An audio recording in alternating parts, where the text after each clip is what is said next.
Disclaimer. This video goes in assuming you know what Secret of the Mimic is, what the Mimic story entails is about, and more surrounding the Mimic and its backstory. Thank you for watching, and I hope you enjoyed the show. With the release of Secret of the Mimic coming closer and closer, the marketing by Seoul has finally gone to high gear as they release a set of multiple animations to promote the game before launch. Not only does the first of these simple animations cause a lot of interesting speculation, but it also has interesting real-world trivia to talk about. So in this short production, we'll go through the teaser, talk about the real-world inspirations, and then try to speculate not only what will be happening in Secret of the Mimic, but also what will be coming in the final weeks before the game's release. So let's not waste any more time, join me in this short production presented by the Marionettist of...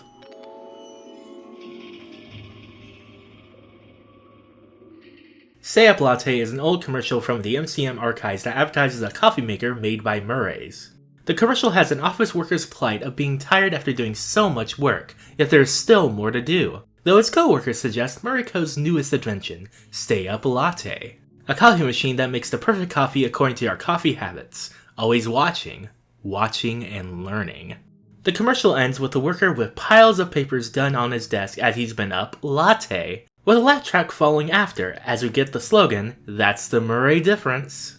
This commercial is the recovered footage from the archive of Edwin Murray, showing one of his inventions he made and put out for commercial use. And interspersed between a few sections of the commercial is taped over security camera footage. One of the cameras shows an office area, not too dissimilar from the office we see the animation take place in.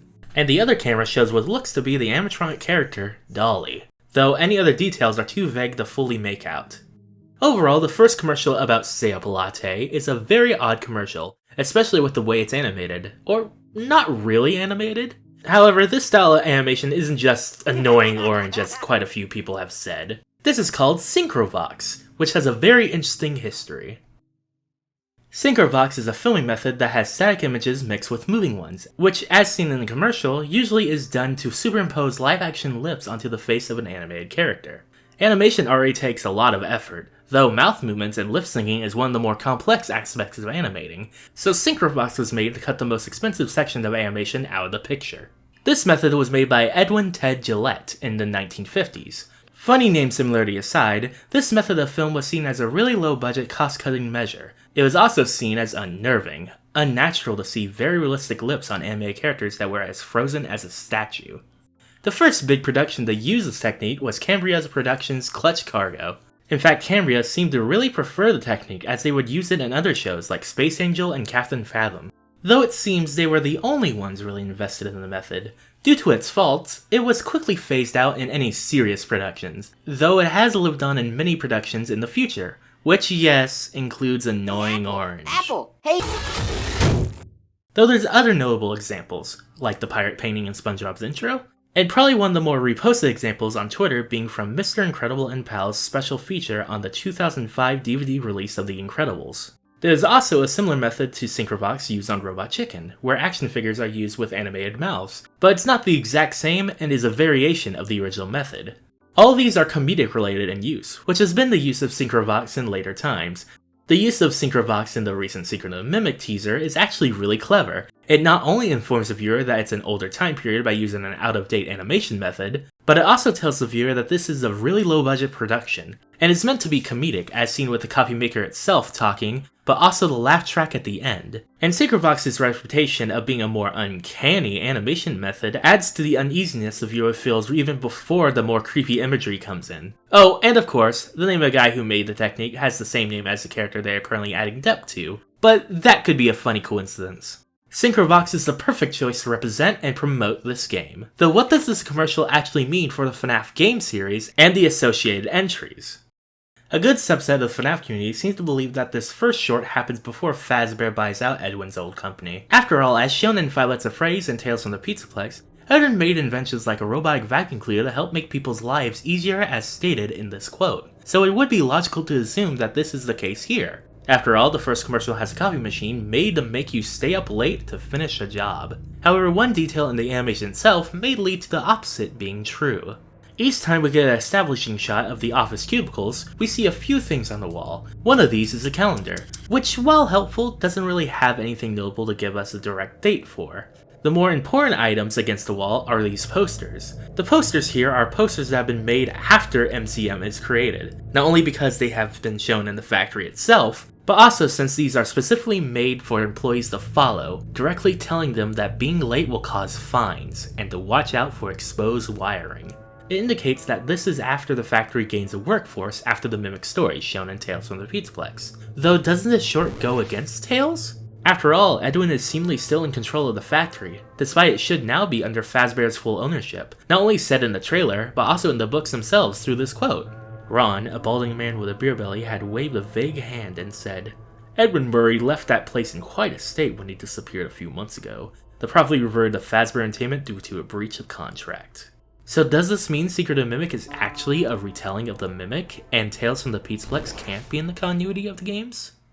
Well, in actuality, this teaser seems to still be going along the Tales storyline, despite what seems to be contradictions. Yes, it's true that Edwin made the robotic vacuum cleaner before Fazbear Entertainment had to come in to save his company from bankruptcy, which of course made him sign a contract that didn't give him enough money initially to make mechs for the mascot suits Fazbear sent him. This small amount of money could never lead to the factory getting a workforce and now releasing multiple different products in the games, right? Well, actually, a few details from Tales seem to foreshadow and directly lead into the story of the first commercial and Secret of the Mimic itself. It's mentioned a few times in the Mimic that Edwin was very low on budget for anything besides making the mechs for the costumes. Edwin didn't have a lot of money for supplies to build what he wanted to build, so he came up with a design that would allow him to cannibalize the machinery in the factory. However, this is the opposite according to the storyteller. Edwin Murray had already been a thorn in Mr. Burroughs' side with a buyout contract that gave him an extraordinarily large salary that he in no way earned. So was this a mistake? I don't think so. The fact that Secret of the Mimic's factory is so much bigger than what it was in the story, and even having more complex technology along with an entire workforce rather than Edwin working with scraps in a small lace factory, shows that Edwin suddenly had a lot of money on him. Though I know what you're thinking. He went missing after he beat the Mimic! And yes, that is true, but we have no information of what happens between that period and how he became part of the board members of Fazbear's. And not only that, but we also don't know how Fazbear actually gets the Mimic. It's completely possible that Fazbear brought Edwin back in to attempt to stop the Mimic, and he succeeds. And from there he tries to right the wrongs he accidentally did by making the Mimic into something more helpful, only for it to fall apart all again. The evidence for this has been foreshadowed in the original Mimic story, and even Storyteller. Midway through the Mimic, Edwin starts to consider the idea of using Mimic's AI for more tasks. He wasn't sure how Mimic was learning so quickly, but he was very pleased by this development. Edwin was starting to even kick around ideas for how he could use the evolving program to get his company back. The Mimic 1 program, if it matured as Edwin hoped it would, could be applied to so many tasks. And that matches to what the commercial shows, a coffee machine that mimics your habits and makes your ideal coffee, something that observes what you do and learns from it, which is exactly how Tiger Rock, another creation made with the Mimic AI, describes their favorite thing to do. "Oh, I love learning," Tiger Rock said. "I'll learn anything I can." He leaned down and cocked his head. "It's all about how you pay attention and take in what you see and hear. You feel me?" Simply put, Edwin didn't have the chance to put the Mimic AI into anything in the story, yet we have this coffee maker that obviously uses it, which, along with the employee posters, show that this commercial is later on. The storyteller also hints to something else Edwin experienced, that is connected to Tiger or the Mimic 1 AI. And it's not the same reaction to being reminded of David's death, which goes like this. Edwin watched a little girl wearing a bright pink frothy dress skip past. The girl's patent leather Mary Jane shoes tapped a sprightly rhythm on the tile floor. Edwin smiled, but then a familiar old pain forced him to look away from the child. This was Edwin's first and only reaction to being reminded that he lost David, and he talks about it like it's a simple ache. However, that is not the case for when he sees the storyteller itself, and what it was powered by. He reacts like it was something worse, something horrible. He could, however, see what was being carried towards the open door, and what he saw bent him over double. For several seconds, he literally couldn't breathe. Gasping audibly, Edwin clutched at his chest. A sharp pain shot through his ribcage and his lungs constricted. He dropped down into a crouch, closed his eyes, and covered his ears with his hands. The reason he was trying to shut down his senses was because they were transporting him back into a horror from his past. The sounds, a screech and a scream, his own yelling, the sights, blood, so much blood, and a gut-clenching grimace. the smells. Edwin gagged at the metallic scent that suddenly assaulted his nostrils. And there it was. There was the thing of Edwin's nightmares. The three men had returned to their task, which was to carry into the hollow tree trunk a giant white tiger head. Not a real tiger head, obviously.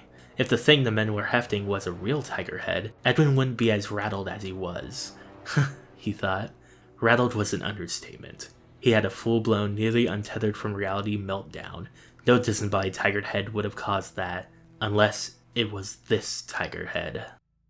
What he had hoped that he wouldn't find was right there, on the start screen. The storyteller was running a program called Mimic 1.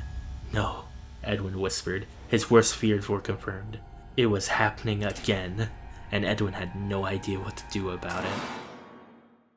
Something happened with Tiger, blood everywhere, and the Mimic 1 AI causing other animatronics to act rashly or even dangerously. Each of these matched with what had been shown with Secret of the Mimic. The tiger suit, corrupted animatronics, and already confirmed bodies being spotted.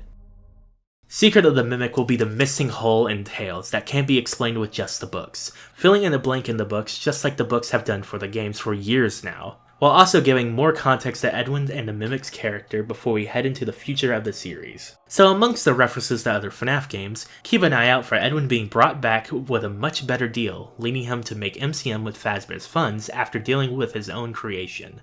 Afterwards, now working as a company with many workers, MCM works on many different projects, mostly focused on costume and animatronic production, but also allowing Edwin to work on side projects to get more cash like he used to, though the greatest fault of his is using the Mimic 1 program as a base for all of this, allowing the original Mimic to corrupt all the machinery and get the whole factory's workforce killed, and Edwin to run away again, now with PTSD from the event which leads to how he is in the storyteller. Then throughout the main game, you'll probably see inventions from Edwin's old business, like the vacuum, as well as the commercials relating to them and how they could relate to Edwin's masterful creation that is the Mimic.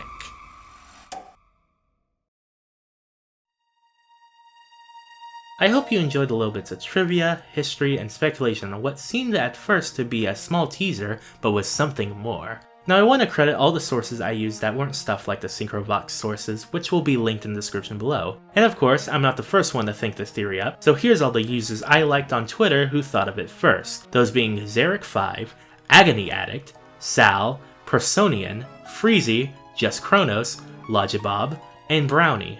Of course, these are not the only people who thought of this, but I feel I should give credit when it's due. All of them had good insight on the teaser, as well as noting that the style was Synchrovox, which I would also like to shout out Gibby's Horror Homestead for also talking about it. Lastly, before I go off, I also want to shout out Wajahat Gaming for already making a model of the Stay Up Latte machine, as well as many other models based off Secret of the Mimic. I always like seeing the community make stuff so fast. As well as Secret of the Countdown, who made a pretty good promotional poster based off Stay Up Latte as well. Before I go, just a reminder that I have a Twitter, Blue Sky, and Discord. They'll all be linked below in the description.